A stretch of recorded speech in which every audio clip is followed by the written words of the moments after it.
I'm a freelance factual program maker. I work mostly in news and current affairs as a cameraman and as an editor, so I bring a lot of creativity to those aspects of my job.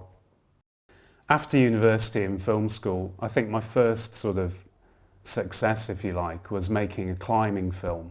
I'd been a climber myself for at least 10 years, and I lived in Sheffield, which is where some of the best rock climbers lived. So I spent a year and a half following them, making a fly-on-the-wall documentary about their really extreme style of climbing, which was a unique thing at the time. The film was our first taste of commercial success. It sold very well. We were quite amazed, and it still sells very well to this day.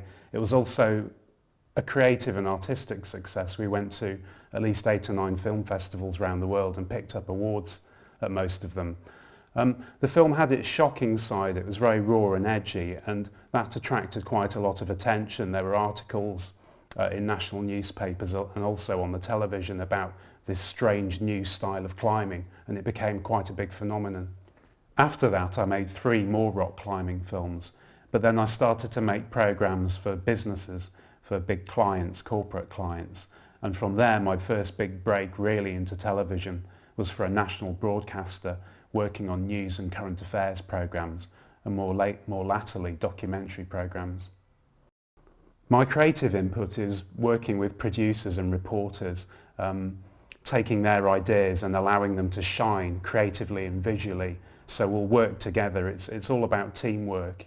They come up with the content, the storylines, you interpret that visually, and together you can produce a piece that works very well.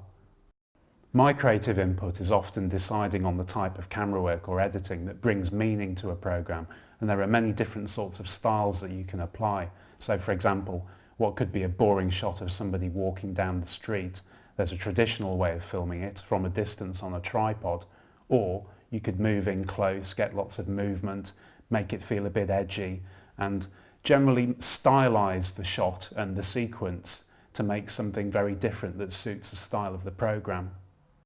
Feedback from employers is really important to me. Often they expect your work to be within a certain standard anyway, and that's a high standard, so they won't give you feedback unless it's way above that standard, and then you get praise, or if it's a little bit below, and then you get, maybe the odd bit of constructive feedback. It's always constructive. What I love about my job is the creativity that you get to bring to all different sorts of environments. You find yourself all over the country in different places, meeting different people, which I love, and that's the buzz that I get from my work.